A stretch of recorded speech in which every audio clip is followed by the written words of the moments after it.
You won't believe what just happened in my neighborhood. 1 minute, I was enjoying a quiet Saturday morning, sipping coffee and planning to clean my driveway, and the next, Karen from the HOA appeared on my lawn, arms crossed, glaring like she was ready to declare war. She stomped up to me and practically shouted across my driveway, "Your driveway is disgusting. It's an eyesore. The HOA will not stand for this." I froze. My driveway. Sure, it had some dirt, a few leaves, and a couple of tire marks. But disgusting. Eyesore. I had cleaned worse on a Tuesday. And yet, here was Karen, on a mission to make sure I felt every ounce of shame possible. She waved her HOA rulebook in the air like a weapon, pointing at spots on my concrete like she was uncovering some catastrophic crime scene. "Look at this grime," she exclaimed. "And this. And that." Her finger jabbed repeatedly at random splotches. She had transformed a normal driveway into a personal vendetta. I couldn't help but notice the exaggerated drama. The neighbors were peeking out their windows, probably thinking, "Here we go again." I tried to reason with her. "It's just a driveway. I'll clean it today," I said, keeping my voice calm. But Karen wasn't listening. She was too busy dictating the exact schedule and method of my cleaning. "You need to scrub every inch. Pressure wash it. And don't even think about cutting corners," she barked. It was as if my driveway had become the final frontier of some epic HOA battle.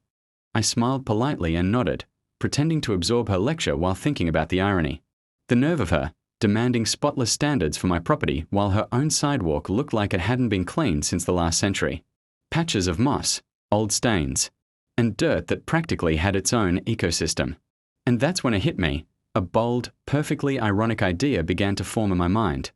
If she was going to lecture me about cleanliness, why not hold her to the same standard? I could follow the HOA rules to the letter, just not in the way she expected. The thought made my grin grow, and I realized this could be the perfect, humorous little revenge that would leave the neighborhood buzzing. But first, I had to plan. I needed the timing, the method, and the perfect execution. Karen had just started a new chapter of her life as my driveway critic, and little did she know, I was about to write my own chapter back. After Karen stormed back to her perfectly landscaped lawn, muttering about the horrors of my driveway, I took a deep breath. I had my coffee in one hand and the pressure washer in the other, and that's when it hit me. Why not turn her obsession with cleanliness into the perfect opportunity for some poetic justice? If she wanted my driveway spotless, I'd give it to her, but with a little twist. First, I surveyed the situation. My driveway was my canvas. But her sidewalk, well, that was where the irony would truly shine. Years of neglect had left it stained with dirt, grime, and moss patches that no HOA warning could ignore. It was practically daring me to act. I jotted down a quick plan in my phone, outlining how I could use the pressure washer to create a scene that was simultaneously legal, satisfying, and entirely ironic. I needed timing. Karen had her routine down to a science: morning walks, afternoon calls, and early evening power checks on every lawn in the neighborhood. I had to strike during a window when she'd be gone, but the neighbors would still notice. That way, it would be dramatic, memorable, and, most importantly, completely rule-abiding. Next came logistics. The pressure washer had to be ready. Hoses untangled, nozzle settings correct, water flow adjusted to clean thoroughly without damaging surfaces. Safety was key. I wasn't trying to create a hazard, just a perfectly clean path. I even gathered a few old towels to mop up over spray and make everything look intentional and controlled. Neighbors started appearing, as if sensing the brewing chaos. Mr. Thompson, my retired neighbor, came out with his morning coffee. He leaned over the fence and whispered, "She's at it again, huh?" I chuckled. "You could say that," I replied.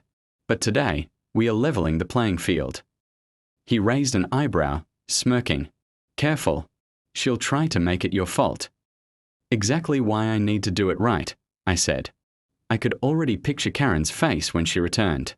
Shock, confusion, outrage, classic Karen. But this wasn't about anger, it was about following the rules, in a way that would make her wish she hadn't been so petty. I checked the time.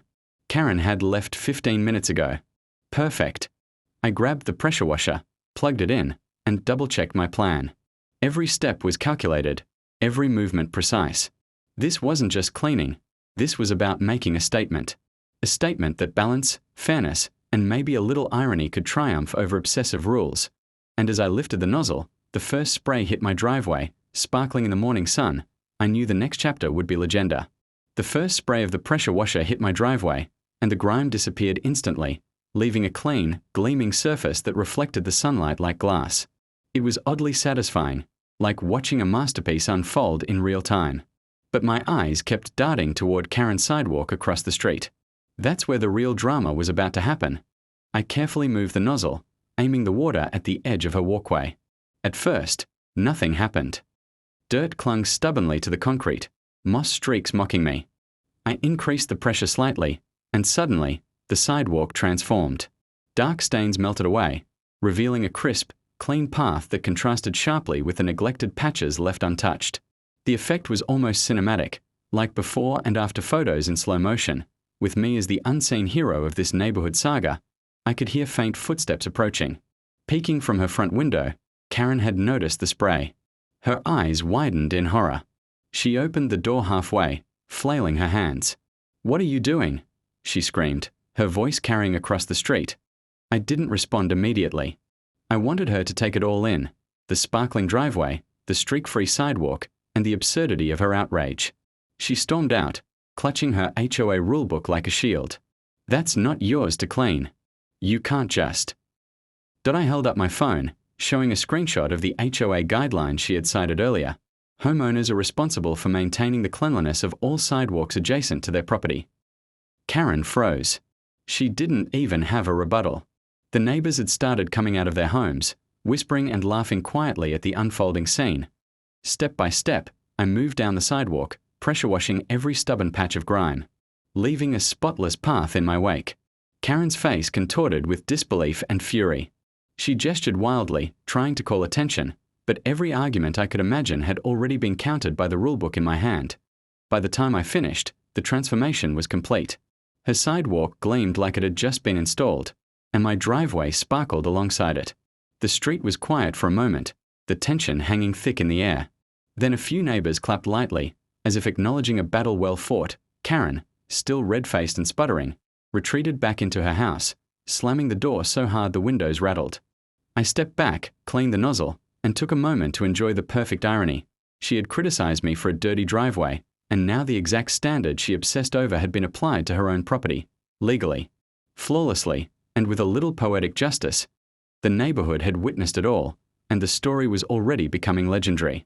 But the best part was yet to come: the aftermath, the reactions, and Karen's final meltdown. Karen slammed the door behind her so hard that the frame rattled, but the neighborhood had already seen everything. From their windows, the neighbors whispered, pointed, and even chuckled quietly. Some had phones out, capturing the showdown for posterity. It wasn't just a driveway or a sidewalk anymore. It was an event. A perfectly ironic, rule-abiding, yet utterly humiliating spectacle. I stepped back from the pressure washer, wiping sweat from my forehead, and watched as Karen peered out of her blinds again, her eyes wide with disbelief. She stomped back outside, this time with her arms flailing like she was trying to physically contain her outrage. "This isn't fair. You can't just clean my sidewalk," she shouted. I calmly held up the HOA rulebook screenshot. "Actually, Karen, I can." And I did. Homeowners are responsible for maintaining the cleanliness of the sidewalks adjacent to their property. You want spotless standards? There you go. Her jaw dropped. Her face contorted into a mix of fury and humiliation. For the first time, she was rendered speechless, and the neighbors loved it. Some peeked from fences, whispering, "Finally, someone who follows the rules and makes her look ridiculous." Mr. Thompson, my retired next-door neighbor, leaned over the fence with a smirk. "I think you've just made history," he said. "Neighborhood drama doesn't get this clean, or this satisfying, very often." I chuckled. All in a day's work. Karen tried again. "You're supposed to respect community standards." I smiled. And I did. Your standards, by your rules. Perfectly clean. I just followed instructions. The absurdity of it seemed to finally hit her. She stomped back inside, muttering about complaints, petitions, and future HOA meetings that might or might not exist. Meanwhile, the rest of the street was buzzing. A few neighbors came over to compliment the transformation. One even joked, "Next time, maybe we should all pressure wash her yard for her." Even the local mail carrier paused, looked at the sparkling sidewalk and driveway, and laughed. Karen had spent weeks criticizing, threatening, and micromanaging minor infractions. In one brilliant, rule-abiding move, I had turned her own obsession with cleanliness into a neighborhood spectacle, and she had zero comeback. I packed up the pressure washer, savoring the quiet after the storm. The street was calm again, except for the faint whispers of gossip and laughter that floated through the neighborhood. The lesson was clear. Sometimes the best way to handle an overbearing HOA neighbor isn't with anger or argument. It's with rules, precision, and a little bit of ironic satisfaction. Karen may have wanted control and perfection, but she had been outplayed without breaking a single guideline. The street now gleamed, the neighborhood buzzed, and the story of the pressure washing showdown was already legendary. By the time Karen had retreated indoors, the street had settled into a quiet buzz of excitement. Neighbors peeked out of their windows, whispered in small groups, and even waved at me as I packed up the pressure washer. My driveway gleamed like polished marble, and Karen's sidewalk sparkled as if it had been professionally cleaned. The contrast between her fury and the flawless result was almost cinematic. It didn't take long for the reactions to spread.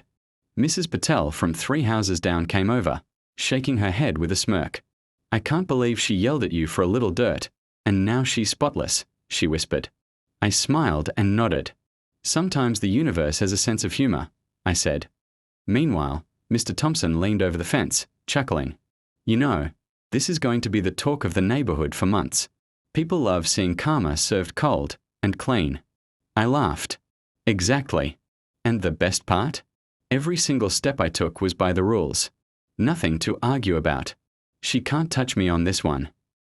From inside her house, Karen could be heard muttering threats about petitions, letters, and the HOA board hearing about this. But no one paid much attention. The street had already made its decision. The spectacle, the irony, and the impeccable execution had won the silent approval of the neighborhood. Later that evening, I walked my dog past the sparkling sidewalk and driveway. Kids waved from bicycles, neighbors smiled and nodded, and even the mail carrier gave a thumbs up. It was a small, ordinary street, but for one afternoon, it had been the site of an epic HOA showdown. Karen had tried to assert control, to dictate standards, and to intimidate. But all her rules, all her complaints, and all her dramatic gestures had been turned into a perfectly executed lesson in poetic justice. It wasn't just about clean concrete. It was about cleverness, patience, and knowing when to follow the rules, and when to use them to make a point.